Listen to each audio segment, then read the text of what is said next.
जल्दी से जल्दी पूरा करेंगे ताकि आपको एसएलसी मिल जाए और आपका बच्चा भी, और डॉक्यूमेंट की दिक्कत है, पढ़ने में कोई दिक्कत नहीं आएगी। आप स्कूल में बच्चे जा रहे हैं, वहाँ स्कूल में पढ़े, है ना। एक रिपोर्ट बोर्ड को भिजवा देगा कि ये दिक्कत आ रही है, उनकी एनरोलमेंट जारी कर देगा। सीबीएसई वगैरह सुनते नहीं है ऐसे अपनी बात। सीबीएसई बोर्ड है, कई स्कूलों में एनसीईआरटी या ऑफिस है, शिक्षा सदन के साथ में थोड़ा सही काम हो जाए सर, अपनी फिर वो बीच में ना लटक जाए कोई ऐसी बात। जब हमें क्या करना है, सीबीएसई से क्या लेना है? ये भी कुछ नहीं सर, ये हो जाए तो सारी चीज़ सही हो जाएगी। पहले तो आपको अपना परिचय दें, आप जिस विषय पे आप आए हैं उसकी जानकारी दें। मैं स्वयं अनिल कुमार, मेंबर राज्यपाल अधिकार संरक्षण आयोग, और मेरे साथी माननीय श्रीमान श्याम शुक्ला जी, वो भी मेंबर हैं। वो आज सीबीसी मेमोरियल स्कूल में बच्चों के एडमिशन को लेके, उनके एसएलसी को लेके एक विषय हमारे समक्ष आया था, जिसकी धरातल पर जानकारी लेने के लिए भाई एक्चुअल में जो शिकायत हमारे पास आई है वो शिकायत है क्या, एक्चुअल में हो क्या रहा है, कैसा व्यवहार स्कूल का है। तो हमारे साथ पुलिस विभाग से, एजुकेशन विभाग से भी सब हैं, तो सब लोग आज यहाँ बैठे हैं। हमने सभी स्टूडेंट्स और उनके माता पिता, जो उनके माता पिता यहाँ आए हैं, उनकी प्रॉब्लम सुनी है, और उन्होंने जो जो डॉक्यूमेंट हमें प्रोवाइड करवाए हैं, और संबंधित ज़िले के अधिकारियों के द्वारा भी इस स्कूल के अगेंस्ट क्या क्या कार्रवाई की गई, और ज़िले के अधिकारियों के अगेंस्ट स्कूल के प्रशासन के द्वारा जो भी अनियमितताएँ या उनके प्रति उनका व्यवहार जो रहा, इस सब चीज़ों की जानकारी हम लोगों ने दी है। और इसके डॉक्यूमेंट्स साथ में आज की एक रिपोर्ट वो बन के हमारे पास आएगी, ताकि संबंधित जो बच्चे हैं उनका सबसे बड़ा इशू जो आज का विषय है वो विषय है कि उन बच्चों को जल्द से जल्द एसएलसी मिले, और एसएलसी मिलने के बाद वो अपनी जो एजुकेशन है उसको आगे सुचारू रूप से चलाएं। ये सबसे बड़ा इशू है, और हमने आए हुए सभी अभिभावकों को ये बात बिल्कुल क्लियर कर दी है कि जल्द से जल्द हम इस पर कार्रवाई करके सभी अभिभावकों के, उनके बच्चों को एसएलसी दिलवाएंगे। अभिभावकों को सर बुलाया गया था, क्या स्कूल प्रशासन को भी नोटिस दिया गया था यहाँ आने के लिए? स्कूल प्रशासन को नोटिस दिया गया था, और स्कूल प्रशासन के द्वारा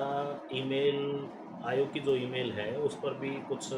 गलत शब्दों का यूज़ करके कि भी आप हमारे स्कूल में आएंगे तो हम आपके अगेंस्ट ये कर देंगे, वो कर देंगे, इस प्रकार की कुछ, जैसा यहाँ धरातल पर सुनने में आया है कि वो अकेला आयोग के अगेंस्ट ही उनकी ऐसी वर्डिंग नहीं है, वो पूर्व में भी जिले के अधिकारियों के अगेंस्ट इस प्रकार का व्यवहार कर चुके हैं। तो ऐसी परिस्थितियों को देखते हुए हमने ये निर्णय लिया कि स्कूल में जाने के बजाय हम यहीं अभिभावकों से बातचीत कर लेते हैं, ताकि वहाँ जो माहौल बने उससे ज़्यादा अच्छा रहेगा कि यहाँ बेहतर है। कहीं ना कहीं सुनने में आया जो स्कूल प्रशासन है अभिभावकों के साथ साथ सरकार को भी चूना लगा रहा है, कहीं ना कहीं जो एडमिशन की प्रक्रिया है तो सरकार से भी पैसे ले रहा है, अभिभावकों से भी पैसे ले रहा है। इस मामले में संबंधित जिला अधिकारियों के द्वारा वो किस प्रकार पोर्टल पे उसने गड़बड़ियाँ की हुई हैं, यहाँ तक कि उसने अभी सुनने में आया है, जो पता लगा है कि भी जो 20 बच्चे हैं उनके एसएलसी जिनके ऑनलाइन अप्लाई कर दिए गए हैं सरकार के द्वारा, जो ऑनलाइन पोर्टल है उस पोर्टल पर 20 बच्चों को तो एसएलसी मिल ही जाएगा, लेकिन उसको जब पता लगा होगा कि भी इन 20 बच्चों को एसएलसी अप्लाई कर दिए गए हैं, तो उसने एक OTP आता है MIS पोर्टल से, उस MIS पोर्टल पे OTP इन अभिभावकों के पास ना जा पाए ऐसे नंबर्स वहाँ डाल दिए हैं कि उन 30 बच्चों का एसएलसी ऑनलाइन लेना भी मुश्किल हो गया है। इस विषय पर भी हम आयोग के सदस्य संबंधित जो ACS हैं हमारे, या वहाँ एजुकेशन के जो हायर अथॉरिटी है उनके साथ बातचीत करके इसका सोचेंगे। और इस बारे में पूर्व में भी जिले के अधिकारियों के द्वारा उनके व्यवहार के बारे में कि वो जो एडमिशन है उसने फेक एडमिशन किए हुए हैं या फिर इस प्रकार की सूचना संबंधित अधिकारियों को, उच्च अधिकारियों को दी जा चुकी है। अभिभावक आपसे मिले, आपकी बातों से संतुष्ट हुए? देखिए, हमने जब उनसे बातचीत की है तो बातचीत एक अधिकारी होने के नाते नहीं करी, एक बातचीत करने का जो हमारा जरिया रहा कि जो उनके बच्चे हैं वो हमारे बच्चे हैं, और सबसे पहले हम उनके लिए ही यहाँ आए हैं, क्योंकि ऐसे ही बच्चे मेरे हैं और मेरे से पहले ये बच्चे हैं जिनके लिए मेरे को लगाया गया है। और ये माननीय मुख्यमंत्री की भी, माननीय हरियाणा सरकार की भी, ये जो उन्होंने इनिशिएटिव लिया है कि भाई हमें ना किसी भी बच्चे को किसी भी प्रकार से कोई दिक्कत ना हो हरियाणा के अंदर, उसके लिए आयोग में हमें बैठाया और उस काम को हम करेंगे। अंतिम समय में टीम क्या स्कूल में विजिट करेगी? माहौल को देखते हुए जैसा पूर्व में अधिकारी वहाँ गए हैं, उन अधिकारियों के साथ जो व्यवहार हुआ है या फिर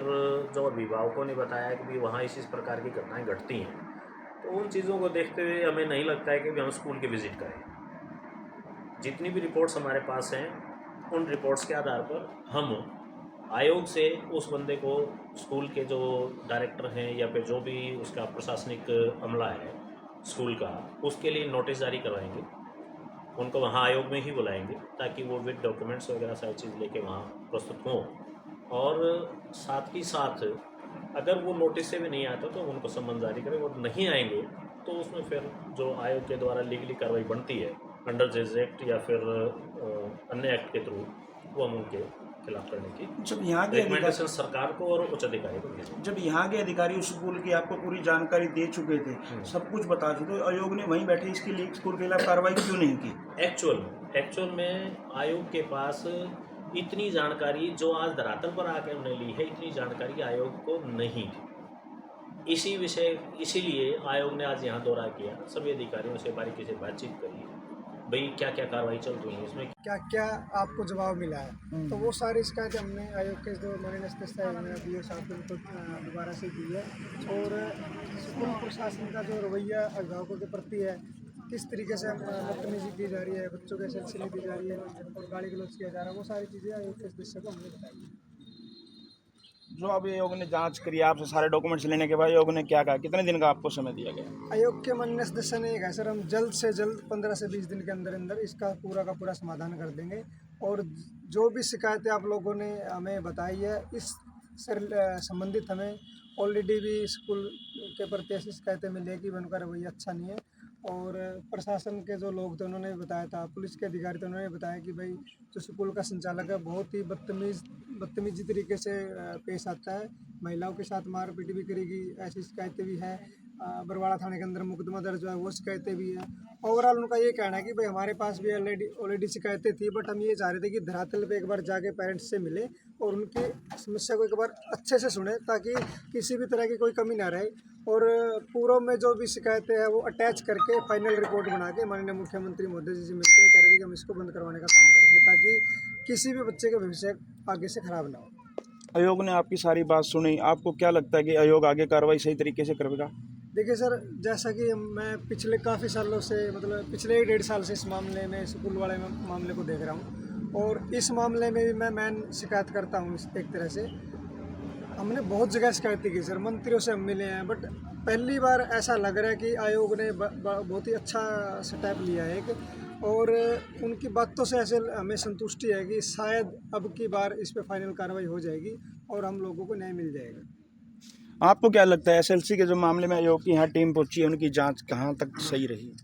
सर ऐसा है, देखो, जो हम SLC मामले को लेके यहाँ पे आयोग से मिले हैं यहाँ पे, तो उन्होंने हमें यही आश्वासन दिया है कि 10 से 15 दिन के बीच में आप लोगों की SLC जल्दी से जल्दी मिल जाएगी। ठीक, और क्या बोलें?